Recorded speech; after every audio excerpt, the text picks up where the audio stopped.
Buenas tardes, muchas gracias por su asistencia.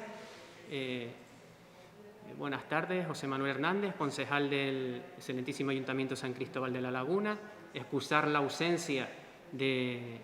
señor alcalde, Luis Geray Gutiérrez, que no puede estar esta tarde con nosotros, le hubiera gustado por motivos de fuerza mayor.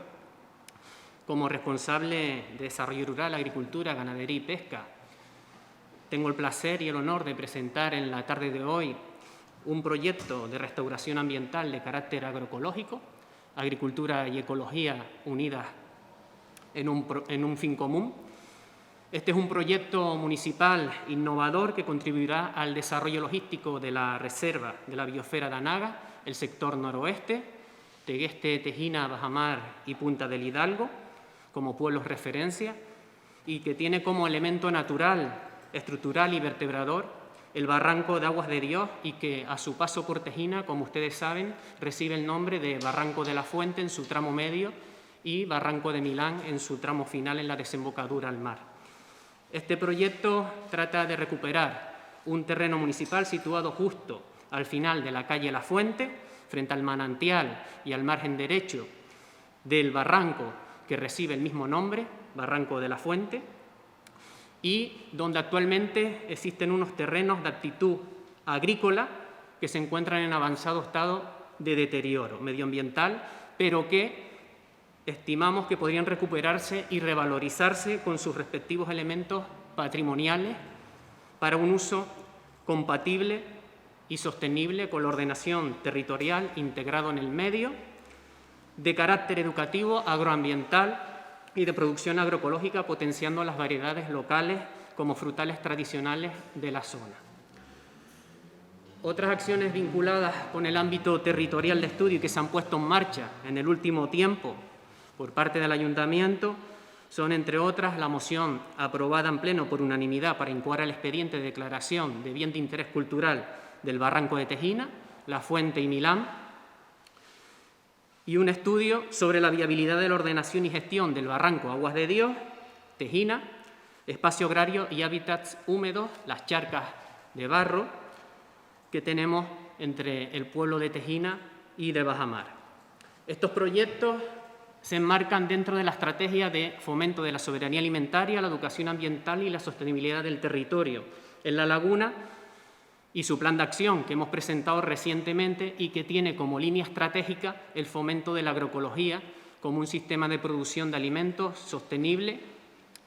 justo, inclusivo y resiliente, y que nos puede ayudar a revitalizar el sector primario en el conjunto del municipio. A continuación,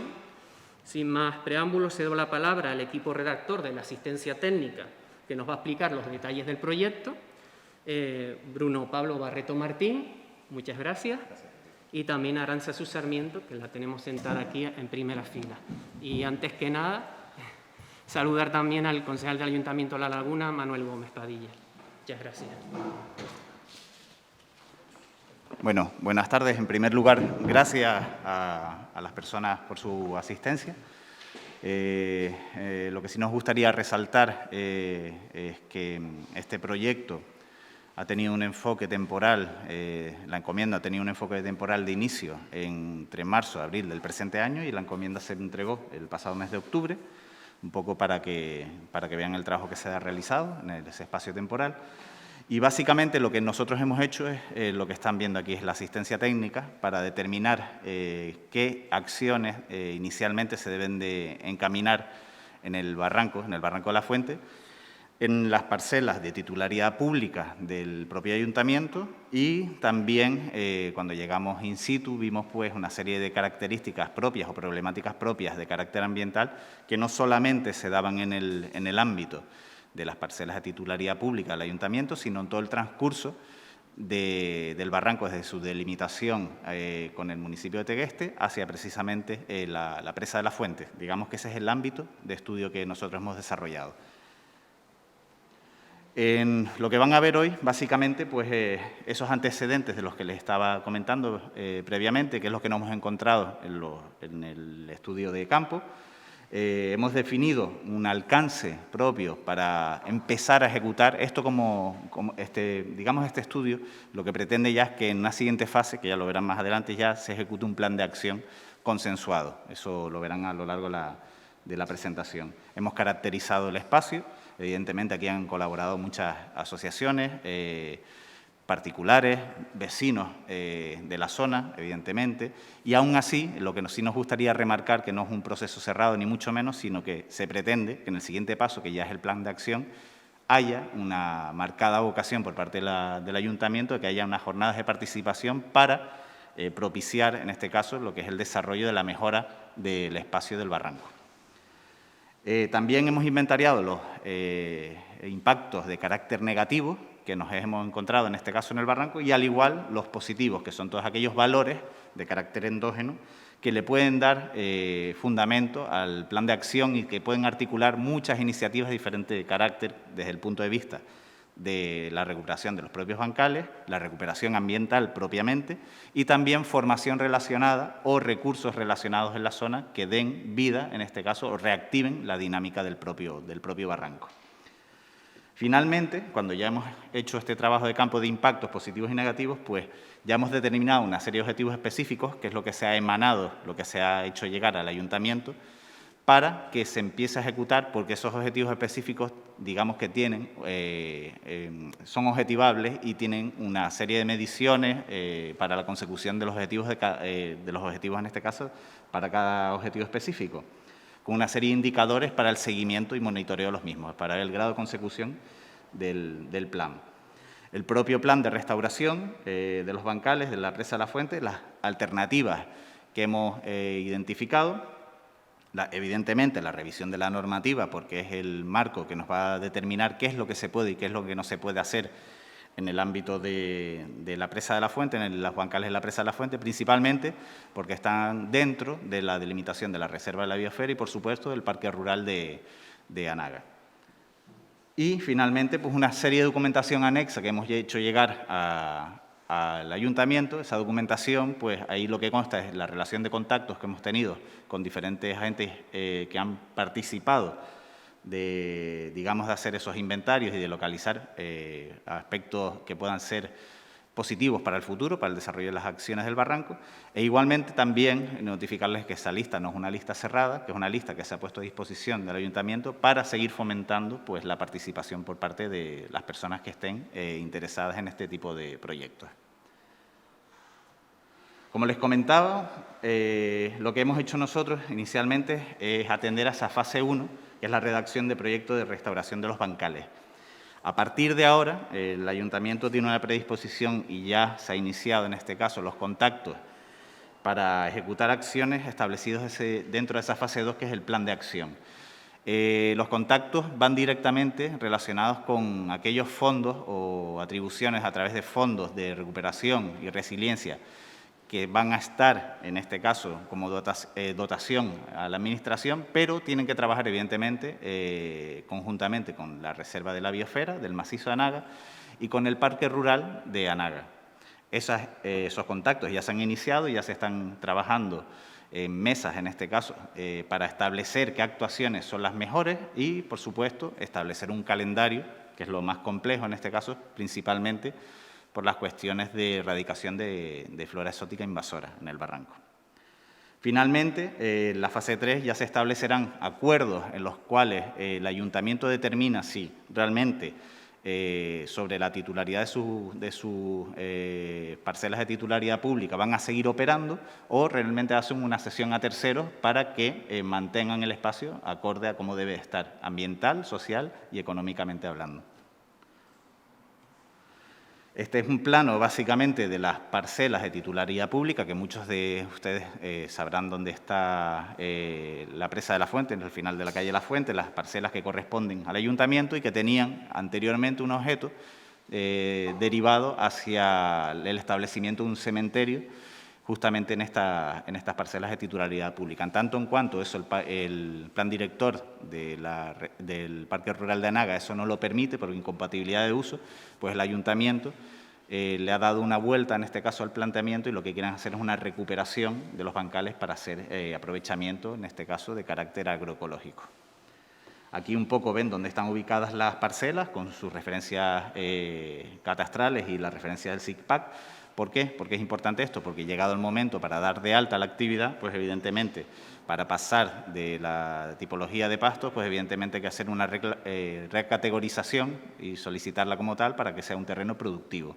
Ventajas, evidentemente, que en tanto en cuanto ha estado baldío ese espacio, pues esa clasificación en la producción va a ser más beneficiosa para la producción ecológica que para otro tipo de actividad agraria. El objetivo ha sido, pues básicamente, del estudio, pensando siempre desde la conservación de los hábitats y las especies de la zona, principalmente porque hay una gran potencialidad, en este caso, relacionada con los ecosistemas, en este caso acuáticos, y por supuesto la avifauna que está relacionada. Y luego, la complementariedad que pueden tener todas estas acciones y todos estos valores con establecer actividades educativas y socioculturales. Hoy, precisamente, estamos en un centro que dentro del documento nosotros establecimos que podría ser un centro propulsor como escuela, en este caso, a través de actividades en la naturaleza, de lo que pasa no solamente en el barranco, sino lo que pasa también en Tejina, ¿no? Que esa función ya la cumple, pero ahora tendríamos que volcar un poco los esfuerzos hacia el barranco. La importancia, por supuesto, de la conservación del medio ambiente, dado que el barranco, quien lo conoce, que seguro que muchos de ustedes de los de aquí lo conocen, pues está bastante alterado, digamos, ¿no? Antrópicamente, pues ha sido bastante alterado por diferentes circunstancias. Digamos que la más importante en su momento venía derivada del viario, la TF24, y cómo, en este caso, la remoción de tierras y de materiales hacia el barranco ha generado, pues, situaciones ambientalmente, digamos, un poco indeseables. No son difíciles, en este caso, de corregir, pero con el esfuerzo interadministrativo y de la ciudadanía, pues, se puede llegar a una situación un tanto más beneficiosa de la que tenemos ahora. ¿Cuáles son las acciones claves? Pues establecer una red, en este caso, de puntos claves de observación de las aves. Ya hay otros proyectos propios que se están desarrollando en la zona, por ejemplo, el proyecto, en este caso, inventariado que está desarrollando SEO BirdLife para tipificar y, en este caso, geolocalizar dónde será puntos de nidificación de aves, y aquí en el barranco, precisamente, en lo que hemos estado nosotros en estos 8 meses ya lo hemos observado, y la importancia que tienen los humedales para las aves. Por supuesto, algo que vimos que era importante, ver los valores hidrológicos, el estado, en este caso, de los valores hidrológicos de la zona y la disponibilidad del recurso hídrico, evidentemente, para el desarrollo de la actividad agraria. El estudio de los ámbitos deteriorados, como les comentaba anteriormente, para poder acometer acciones de restauración ambiental y depende de qué restauración se vaya a aplicar. Y luego, lo más importante, lo que les comentamos, la valoración de las especies exóticas invasoras presentes en el ámbito. Y finalmente, pues evidentemente, como comentaba Aitor, ustedes tienen, en este caso, pues valores etnográficos que permiten, en este caso, también tener otro recurso dentro del propio barranco que permite no solamente la interconectividad con Milán, sino también con el otro municipio, con Tegueste. Ese es otro de los trabajos que se está llevando a cabo, que es también tener la mesa, en este caso, de trabajo intermunicipal al Ayuntamiento del Tegueste, porque tiene básicamente los mismos problemas, o buena parte de los problemas que tienen ustedes en el fondo del barranco. En las líneas, esto, digamos que la lógica de trabajo viene dada porque ya el Ayuntamiento en su momento presentó unas líneas de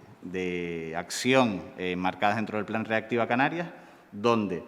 aquí ven 5 ejemplos de los muchos que hay, pero que están alineados, ¿no?, con la temática que hoy les estamos presentando. Y la que corresponde a nosotros, pues precisamente es esta que ven aquí, la 3184, que es la recuperación ambiental de bancales, el paso inicial para llegar a un estadio un tanto mejor de los bancales. Y todos los demás están dentro de esas acciones transversales, y esto se presentó en su momento a la Reserva de la Biosfera, que si no creo mal, la próxima semana vuelvo a hacer aquí una visita para ya poder incluir en las fichas presupuestarias, pues ellos están en fase de redacción, en este caso, del plan de acción de la Reserva de la Biosfera, y van a incluir dentro de las fichas de financiación precisamente estas acciones, las del barranco. La próxima semana, si no recuerdo mal, hacer la visita. Dentro del alcance, nosotros lo que les comentábamos, pues lo primero que nos llegó en la encomienda fue las parcelas de titularidad pública, pero dentro de la lógica de cómo tratar las especies exóticas invasoras, evidentemente no tiene sentido que nosotros acometamos sobre una superficie de 7.000 metros cuadrados esa erradicación cuando realmente el problema lo tenemos a todo lo largo del barranco. Principalmente porque hay rabo de gato y, por supuesto, que es lo primero que nos llamó la atención, porque muchas veces a la población lo primero que le alerta es la presencia de rabo de gato, pero sobre todo lo que hay en el fondo del barranco pues es mucha caña común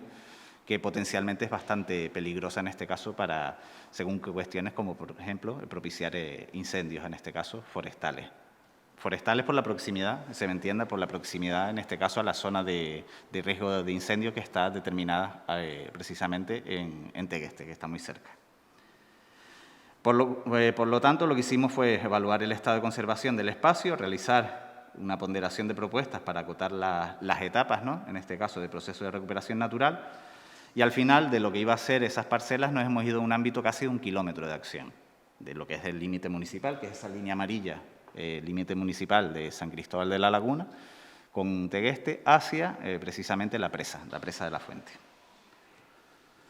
¿Qué identificamos? Una serie de carencias, en este caso, ¿no? Una serie de taludes inestables generadas, en este caso, por la deposición de material de escombro, básicamente, derivado de la actividad que se realizó para el viario de la TF24, procesos de erosión, por supuesto,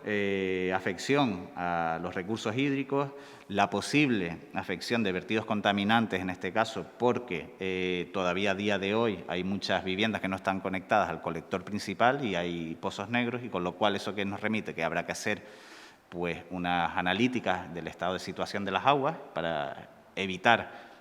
problemas a futuro. Y luego lo que les comentaba, el tema de la posibilidad de generar incendios a través de la caña común que está en el fondo del barranco, que no es nada nuevo en el ámbito de Canarias, que ya en otras islas pues ya están actuando, como en Gran Canaria, precisamente para erradicar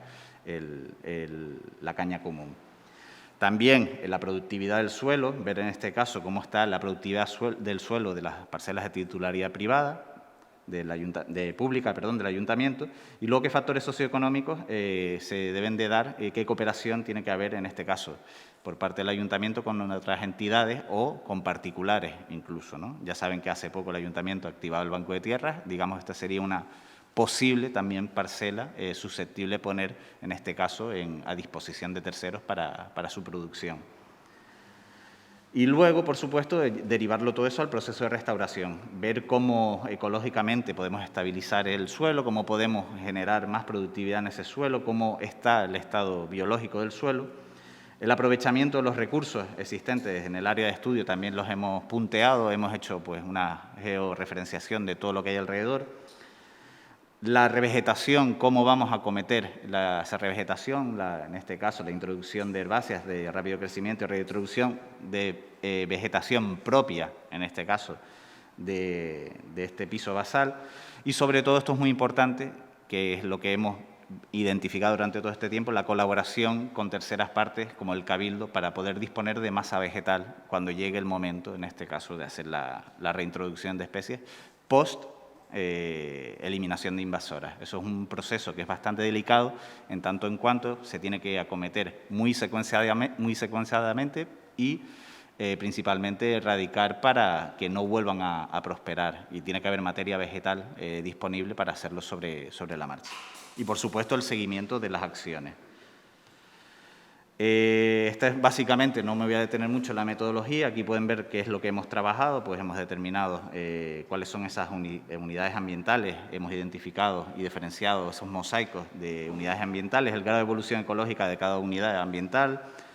qué diversidad se daba, la naturalidad o no, en este caso, de cada una de esas unidades, el grado de degradación del espacio, las causas de dicha degradación, eso lo hemos tipificado en esos impactos negativos, tratamientos y actuaciones de restauración, que lo veremos más adelante. Hay una tipología que es la restauración, en este caso ecológica, activa, que eso qué quiere decir que evidentemente hay que realizar esa actividad sin esperar que haya una recolonización natural, que esa sería la restauración ecológica pasiva. que es casi lo que se ha determinado, pues, por decirlo de alguna manera, hasta el 75-80% de lo que hemos identificado en el espacio. Hay que hacerlo de manera activa, ¿no?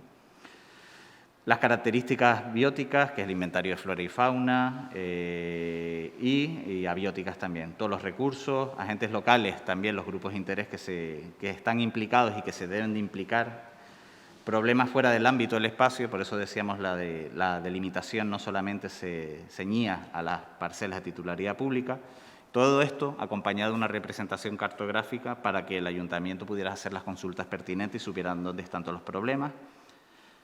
Alternativas o modelos de recuperación del espacio y, finalmente, pues acciones de seguimiento, que es lo más importante. No es solamente hacer una restauración, sino tener, en este caso, pues recursos para estar haciendo control exhaustivo de cómo va recuperándose el espacio. Dentro de la caracterización del espacio, pues lo que les comentábamos, hemos contado con muchas fuentes propias de Tejina, todos los recursos que nos han dotado, fuentes bibliográficas, evidentemente, y hemos trabajado todo lo relativo a la historia, la etnografía, las condiciones climáticas, los usos habituales del espacio, dado que etnográficamente es muy potente el aprovechamiento agrícola que ha habido del fondo del barranco. Por supuesto, identificar la vegetación potencial y los valores ambientales y paisajísticos. Este recuadro que está justamente aquí con un mapita, aquí a la derecha, es precisamente un trabajo previo de los compañeros de Cultania, donde ellos tipificaron pues, todos los recursos, en este caso relacionados con recursos arqueológicos, relacionados precisamente con cuevas o yacimientos de pueblos aborígenes que se asentaron históricamente en el fondo del barranco. Con lo cual, vimos la necesidad de trabajarlo con ellos conjuntamente para identificar qué es lo que hay que poner en valor, como comentaba Aitor, es lo que les compete a ustedes en el barranco en lo relativo a lo arqueológico. Todo este es el inventario que se realizó de especies exóticas invasoras y, por supuesto, de la flora nativa endémica que se identificó. Agradecerle, por supuesto, a Aranza, como bióloga, el trabajo tan exhaustivo que realizó, porque realmente lo que hicimos básicamente es patearnos el barranco de arriba abajo, si me permiten la expresión. Y claro, la cuestión en este caso es bastante compleja, porque muchas veces la presión de las exóticas está desplazando precisamente nuestra flora nativa o endémica. Por otra parte, pues también eso lo tipificamos en los mapas y nos dimos cuenta también en el periodo, eso es un matiz que siempre hemos puesto por delante, ¿no? En este periodo de 8 meses, la diversidad faunística que nos hemos encontrado, ¿no? Sobre todo en esta época, que coincidió con una época de nidificación, y cuando íbamos haciendo esas incursiones a través de los laterales del barranco, los cañaverales, pues evidentemente es una zona de resguardo para las aves. Y cuando se vayan a cometer todas aquellas acciones de retirada de caña común, pues evidentemente hay que hacerlo de una manera muy secuenciada para ir desplazando las especies faunísticas para que no se vean perjudicadas por la erradicación porque lo usan en este caso para nidificar, ¿no? También hay otra serie de especies no nativas protegidas que hemos identificado y otras aves, en este caso, que anexas a los bancales precisamente, que son de importancia, como el martinete común o la garza real, y como bien pueden ver, pues dentro de la clasificación de la zona especial de conservación que les corresponde al barranco, y en este caso a la zona de estudio, pues una zona especial de protección para las aves, con lo cual las acometidas que se vayan a realizar tienen que ir muy alineadas a este respecto. Estos son fotos detalle de la zona, por supuesto de las charcas, y luego la importancia, porque no es una pieza que esté totalmente disgregada de lo que tiene a continuación de otros humedales, todo lo contrario. En tanto en cuanto tenemos el humedal de la charca del Manicero, pues evidentemente es otra pieza que hay que conectar con la presa, en este caso, y con el barranco en relación a el tránsito que realizan las aves en la misma. Perdón. Vamos a ver si me fui. Vamos a ver. Vale. Vamos a ver. Esto es básicamente, disculpen, que tuvimos que hacer un cambio de soporte tecnológico antes de... Básicamente lo que hicimos en su momento pues, es también identificar esos impactos negativos, ¿no? Tanto impactos negativos en el transcurso del fondo de barranco como impactos en la vertical derivadas de otro tipo de cuestiones, por ejemplo, de la caída de aguas de vertidos, en este caso a través del barranco, o incluso pues, acciones, ¿no? Lo más común que hemos visto, por ejemplo, es en la trasera de las jardineras de algunas viviendas, pues alguna especie que digamos que ha ocupado un hábitat que no es el suyo y está colgando del barranco, y eso genera pues, una serie de perjuicios, ¿no? Ambientales. O incluso algunos puntos críticos de, como les comentamos, de taludes que son movibles, que no están asentados y pueden constituir un riesgo, en este caso, para las personas que puedan transitar por la zona. Ahí se ve lo que es una caracterización en un mapa general. Nosotros hemos dividido por 3 sectores para ver cada sector, qué es lo que había mayoritariamente, y por supuesto una relación en tablas de todos esos impactos y la tipificación de los mismos y cómo poder acometerlos. Este sería el primer sector, que es la parte más cercana precisamente a la presa de la Fuente. Lo que ven en color rojo básicamente es la caña común. También hemos cuantificado la densidad, en este caso en metros cúbicos, que corresponde en este caso a la existencia de la caña y otras especies en el espacio. Por supuesto, el rabo de gato y otro tipo de exóticas invasoras. Aquí siempre la compañera Arantzazu matiza, porque sí que hemos visto que se da un mix de invasoras en algunos espacios, que evidentemente eso va a generar una cierta complejidad a la hora de erradicarlas y retirarlas, pero principalmente porque conviven varias. En el caso del fondo del barranco, pues nos encontramos pues casi que el monopolio, por decirlo de alguna manera, de la caña común. Este es el sector 2, que ya corresponde a las parcelas de titularidad pública, donde principalmente la divisoria entre unas y otras es el viario, en la parte superior. Habrá que hacer unas acciones, en este caso, de retirada de exóticas invasoras, muy relacionadas con la retirada de rabo de gato, y la parte inferior, pues básicamente hay de todo, hay rabo de gato, hay otras exóticas invasoras, y tenemos la suerte de lo que no está marcado, que está en color verde, un verde clarito, pues esos son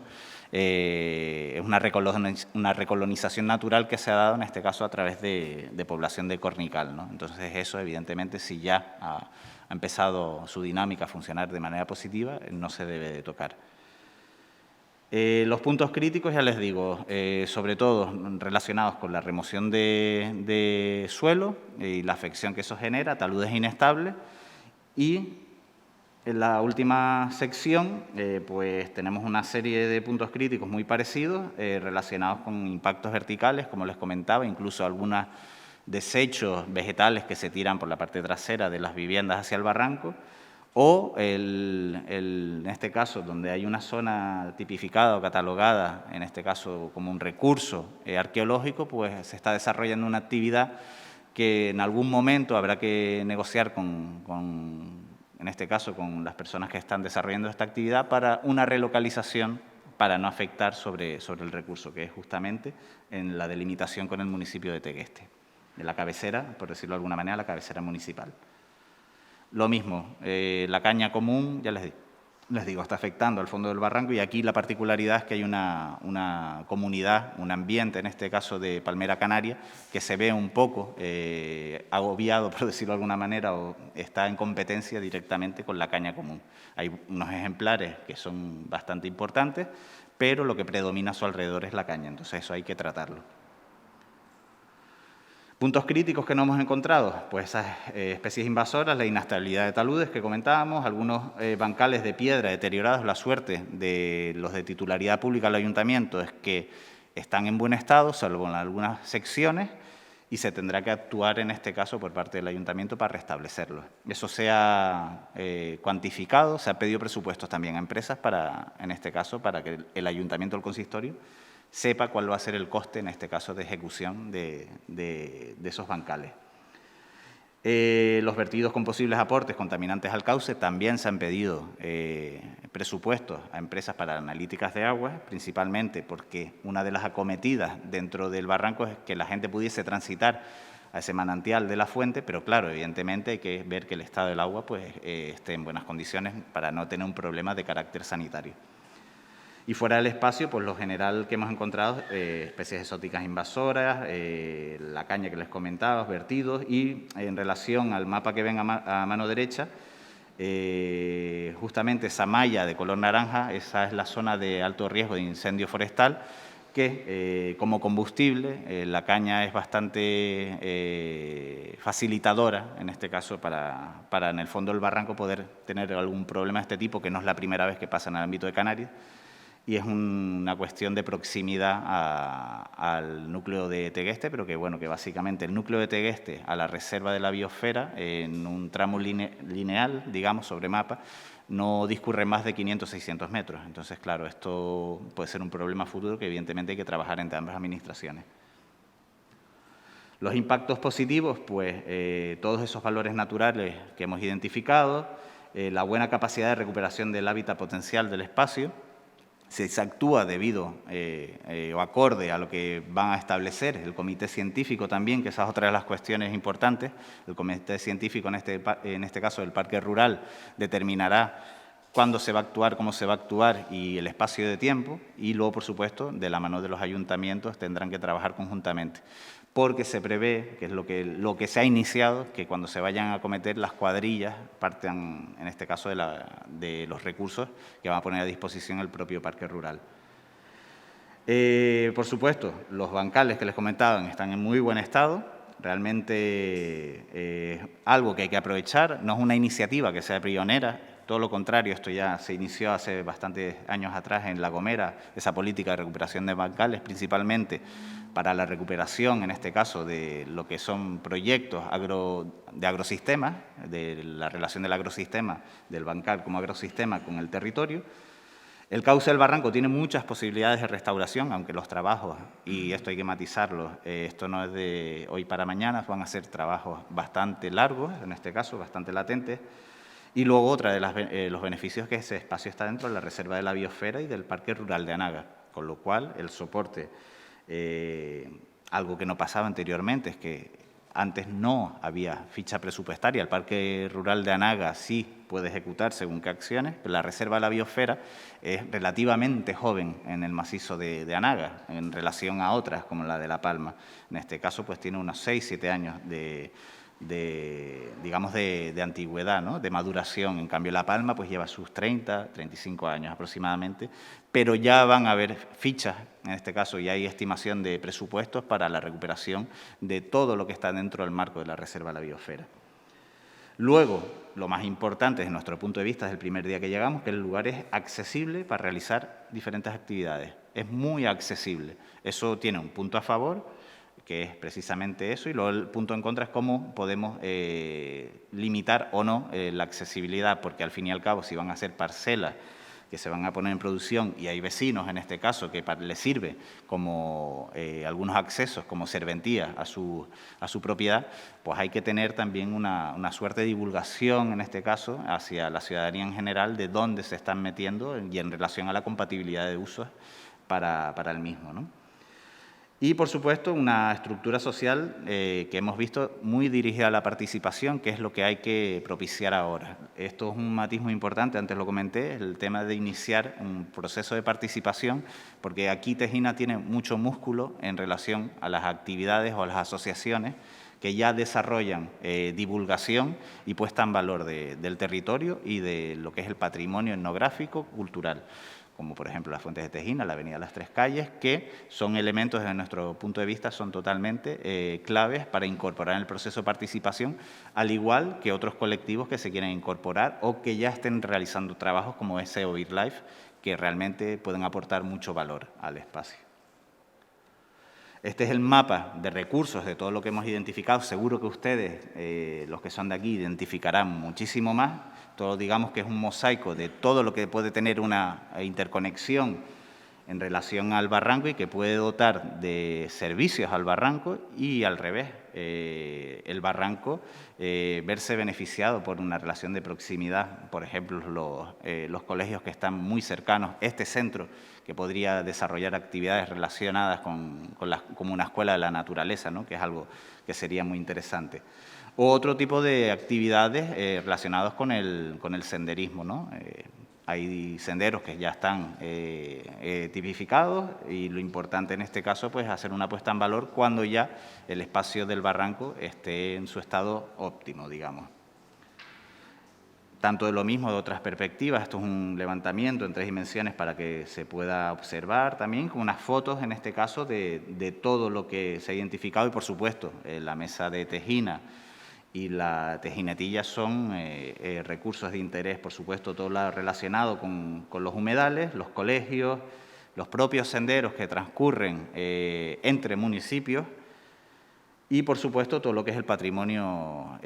arquitectónico y cultural que tiene Tejina. Nos parece muy importante y una de las primeras cosas que hicimos fue venir aquí a este centro a valorar las posibilidades que podía tener en relación a su compatibilidad de usos para poder dirigir los procesos de participación desde aquí y todas las actividades que a posteriori se puedan dar. Esto es un mapa exactamente lo mismo con los recursos, pero poniendo en valor los ambientes, pues esto nos lo remarcaron mucho desde la Reserva de la Biosfera y desde la dirección del Parque Rural de Anaga, la importancia de los palmerales y los ambientes de palmerales que tienen aquí en el fondo del barranco, porque se destacan muchos de ellos que son de carácter natural. Entonces, digamos que es una dinámica que a ellos les gustaría reforzar, que es, en este caso, defender lo que ya está y ver la capacidad, en este caso, en la restauración ecológica, de incluir palmeral canario e incluso la sauceda como suerte de sustitución vegetal en el fondo del barranco. No sé si en este caso, Aran, quieres intervenir con los objetivos específicos un poco.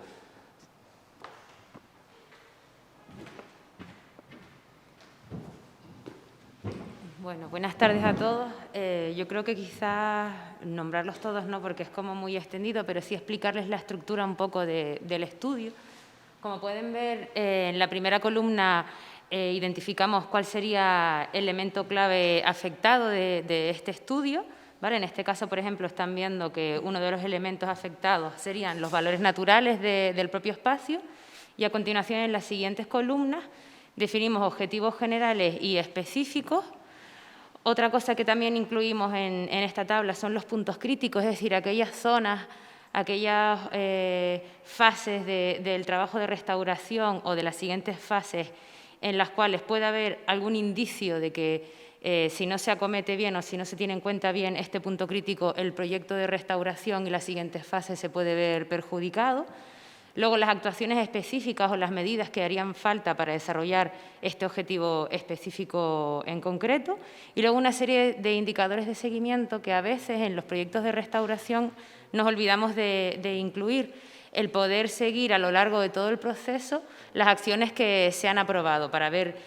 sobre la marcha si van en plazo, si se están acometiendo las medidas que se han establecido o las dificultades que están habiendo en tiempo real para poder subsanarlas sobre la marcha y no esperar a que acabe el proyecto para darnos cuenta de que algo está fallando. Entonces, bueno, hay diferentes objetivos específicos, como les dijo Bruno. Este es el de eliminación de especies invasoras, que no nos vamos a detener en ello porque ya hemos hablado bastante, con diferentes puntos críticos, como les dije. Hay otro que es de adecuar y restaurar los antiguos bancales de cultivo del ámbito de estudio. El tercer objetivo específico pues, es explorar los usos y las actividades futuras a realizar en este espacio, que todavía habría que definirlos. Y luego también identificamos una serie de factores externos, y es que en los procesos de restauración de espacios naturales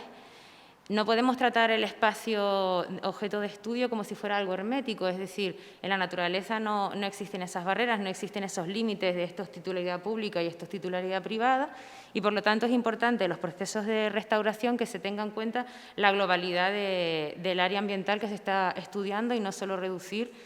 a identificar las problemáticas dentro del propio espacio. Entonces, bueno, Los factores externos que también influyen en el proceso de restauración los hemos identificado y los hemos traducido también en una serie de objetivos específicos, por ejemplo, puede ser diseñar y coordinar actuaciones internas y externas dentro del espacio de restauración. Vale, pues eso lo hicimos con todos los puntos críticos y todos los condicionantes e indicadores que fuimos trabajando a lo largo de todo el proyecto. Finalmente, después de todo lo que les ha presentado Bruno y de lo que les he presentado yo, identificamos una serie de alternativas y las categorizamos para que desde la Administración se decidiera cuál era la alternativa que más se podía ajustar a los objetivos que ellos tenían en mente. La primera de las alternativas en cualquier plan es la alternativa 0, que es no hacer nada. Esa directamente, según llegamos al espacio, obviamente la descartamos, ¿no? Y más si hay una encomienda para realizar un trabajo. Pero bueno, podríamos haber llegado y que el espacio estuviera perfectamente conservado y condicionado o que no se permitiera hacer ningún tipo de actuación. Esa sería la alternativa 0, que como ya les digo, la desechamos. La alternativa 1, que la definimos partiendo como de unos mínimos hacia unos máximos, era la recuperación del espacio para emplearlo como un proyecto educativo, tanto social como ambiental. Entonces definimos una serie de acciones de restauración que ya les comentó antes Bruno, en las que tampoco voy a entrar, que se divide en activa o en pasiva. Activa, vamos a ayudar al ecosistema a que se restaure, y pasivo, simplemente vamos a eliminar una serie de disruptores que afectan al espacio y la naturaleza se recuperaría por sí misma. Entonces, bueno, eso también está todo recogido en el documento. En esta alternativa 1, pues bueno, es lo que les digo, hemos también categorizado, lo pueden ver en el, bueno, no se ve muy bien aquí, pero está en la documentación en aquellas zonas donde sería necesaria una restauración activa y otra pasiva, y siempre utilizando como eje vertebrador de esta alternativa los recursos endógenos, es decir, aquellos valores que tienen el espacio y que se pueden aprovechar en pro de este proyecto educativo. Las acciones complementarias de la alternativa 1 pues son varias, desde acciones de mejora y adecuación para estabilizar el talud, hasta acciones de prevención de desprendimiento, que en una zona de la parte alta del barranco hay una zona que está un poco delicada, en vista de si el ayuntamiento estuviera interesado en hacer una especie de recorrido de sendero y demás, pues eso sería una de las problemáticas que habría que trabajar para evitar posibles accidentes por desprendimiento. La instalación de un cartel informativo para, pues, precisamente eso, para informar a la población de qué tipo de espacio es y cuál es su uso. La instalación de mobiliario urbano, pero muy mínimo, siempre buscando una visión muy naturalizada del espacio y no llena de mobiliario urbano porque sí, sino con un sentido. Pues, por ejemplo, la instalación de unas papeleras tiene todo el sentido en la entrada, ¿no? Pero no pondríamos todo un recorrido ni de señales, ni de papeleras, ni nada de esto. La instalación de contenedor de separación de residuos obviamente también sería necesario, y luego es muy importante esta última, que son acciones de sensibilización e información a la población, sobre todo la que está más en contacto directo con el barranco, porque hay una serie de afecciones que se derivan de las acciones de algunos vecinos que probablemente y con casi toda seguridad es porque no saben que están ocasionando un problema, como puede ser utilizar en una de sus jardineras una especie que es de una planta que es invasora y que puede ocasionar problemas luego al barranco, ¿no? O sea, por eso es importante trabajar con la población del lugar, informarles y que ellos nos informen, ¿vale? Que muchas veces cuando hacemos reuniones con los vecinos normalmente aprendemos más nosotros de ellos que ellos de nosotros. Bueno, este sería un poco el plan de actuación en mapa representado, que no vamos a entrar uno por uno porque si no nos pegamos aquí hablando hasta las 8 de la tarde.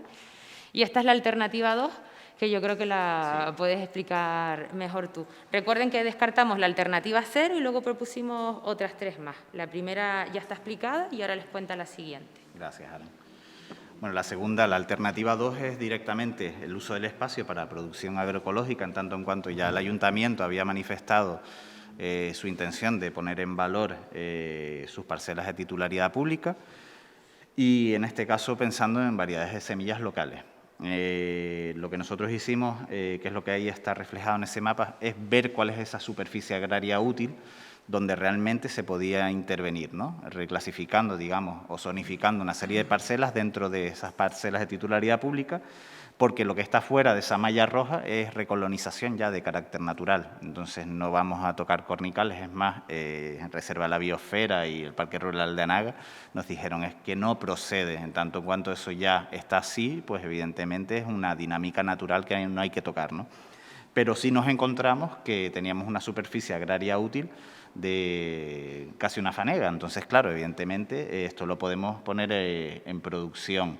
teniendo en cuenta también las condicionantes o los condicionantes del régimen de protección del Parque Rural de Anaga, ¿no? Que en este caso es de uso moderado y en este caso el consistorio está negociando con el Parque Rural de Anaga poder llegar a realizar este tipo de acción. ¿Qué hicimos también?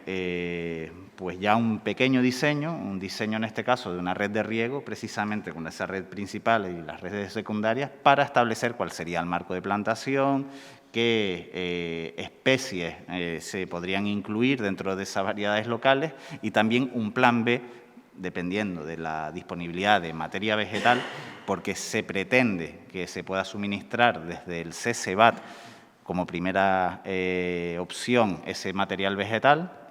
Como segunda opción también se prevé que pudiese hacerse cultivo por injerto para recuperar algunas variedades con encargos a viveros específicamente. Y una tercera opción, que ya sería la menos ejemplarizante, después de hacer consultas evidentemente, que sería ya introducir otra serie de especies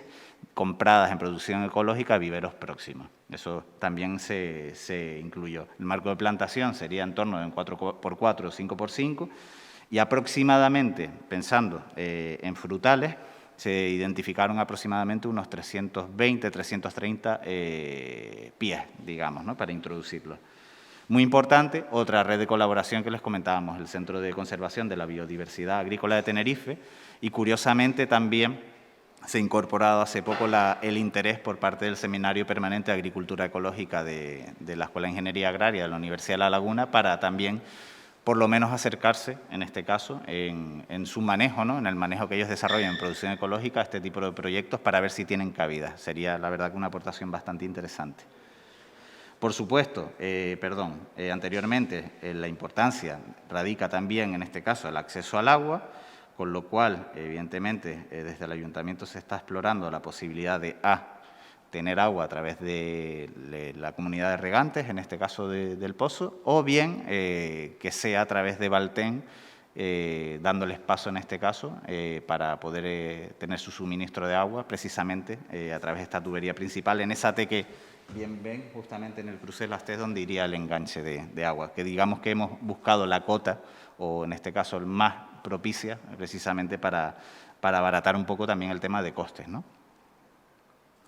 Y luego una alternativa 3, que sería ya de uso mixto, ¿no? En este caso, esta alternativa integra la alternativa 1 que comentaba Aránzazu y la alternativa 2 que acabamos de ver, en tanto en cuanto dándole más valor al uso de precisamente el espacio de las parcelas de titularidad pública y al conjunto del barranco. ¿Y qué conforma eso? Pues que el Ayuntamiento arriesgue y luche por la certificación y la homologación de programas de formación en alternancia con el empleo, que es lo primero que se ha bastanteado ya con el área de desarrollo local de La Laguna, en este caso, que es un proceso también que requiere de un tiempo, adquirir una certificación con el Servicio Canario de Empleo y una homologación de aulas lleva un tiempo, pero nosotros lo que hicimos fue integrar dentro de esas alternativas esa formación, esos certificados de profesionalidad, y los escalamos en relación a la mayor o menor dificultad por parte del Ayuntamiento para poder homologarse. ¿Qué queremos decir con esto? Que básicamente cada uno de estos certificados de profesionalidad tiene adscrito un Real Decreto que pide unos requisitos mínimos de aulas, evidentemente, y otros requisitos mínimos, en este caso, en algunos casos de instalaciones o de materiales. Pues lo que ven básicamente son certificados que están en color verde, que los que menos requieren, por ejemplo, que siempre nosotros ponemos por delante es el de interpretación y educación ambiental, porque básicamente lo que requiere es un aula polivalente de 15 metros cuadrados, perdón, de 45 metros cuadrados, para albergar a 15 alumnos, que al fin y al cabo lo que estarían es revalorizando a través de la interpretación y la educación ambiental, no solamente el ámbito del barranco, sino también lo que es el núcleo de Tejina y todo lo que tiene de recursos que nosotros habíamos identificado previamente en esa formación. ¿Qué ventajas tiene para estas personas la formación? Que es una formación retribuida, que son programas de formación que ellos, en este caso, tienen una retribución fundamental al salario mínimo interprofesional durante aproximadamente unos 11-12 meses de duración y que se puede volver a solicitar por parte del ayuntamiento reiteradas veces. Lo más importante siempre, de inicio, es la certificación y la homologación de aulas, digamos. Y en este mismo certificado pues, pedirían también un espacio anexo con valores naturales, es decir, digamos que la predisposición del espacio estaba ahí porque realmente está totalmente cerca del barranco, está a 500 metros escasos. Por supuesto, dinamización comunitaria es otro certificado que no requieren tanto y que cumple otro tipo de función, no solamente con los valores naturales que se han identificado, sino con acciones propias de etnográficas o de patrimonio cultural que tiene el propio centro de Tejina, que también puede poner en valor cuestiones relacionadas con el mercado del Nordeste o cuestiones relacionadas con fiestas y festejos propios de Tejina. Y luego, por supuesto, los que más requerimientos suelen tener suelen ser los de agricultura, principalmente porque tienes que tener, en este caso, una serie de espacios acondicionados, espacios de trabajo, incluso material, en este caso, que tiene que ser supervisado por la entidad acreditadora, el Servicio Canario de Empleo, previo, en este caso, al desarrollo de la formación. Digamos que hemos jugado con un abanico para que, si a corto plazo el ayuntamiento quiere iniciar el proceso, por lo menos se pueda decantar por alguno para hacerlo a la mayor brevedad. Y luego lo otro, evidentemente, no es que sea descartable, hay que trabajar también en este caso para la acreditación de otras formaciones. Importante de esto, que todos esos programas de empleo, cuando ellos acaban esa formación, no es que reciban esa retribución y vuelven otra vez a la cola del paro, como quien dice, o a ser personas en búsqueda activa de empleo. Es que tienen la posibilidad, a través de incentivos, de ir a Retorno del Empleo, programas como Retorno del Empleo, Certifícate o Incentívate, a través de una serie de beneficios, en este caso a la contratación de empresas. Esto también se lo tipificamos. Y, por supuesto, destacar que ninguna de estas alternativas son ajenas la una a la otra, sino que todo lo contrario. En este caso son exponencialmente, suman las unas con las otras y la importancia radica, en este caso, en la coordinación del Ayuntamiento de La Laguna, el Ayuntamiento de Tegueste con el Parque Rural y la Reserva de la Biosfera de Anaga. Aquí no nos vamos a detener, Evidentemente hemos tenido que hacer una revisión de la normativa, donde lo más importante es el plan de rector de uso y gestión del Parque Rural de Anaga. Por supuesto, la categorización que establece el Parque Rural de Anaga para estas zonas de zona de uso moderado, rústico de protección paisajística, con lo cual eso es lo que hemos tenido que tener en cuenta. Y toda esa documentación anexa que hemos generado, aparte de la memoria, evidentemente, de entrega del proyecto, donde se ha puesto a disposición toda esta información al Ayuntamiento de La Laguna, entendemos que se pondrá a disposición de ustedes o será de libre disposición la memoria del proyecto que hemos realizado.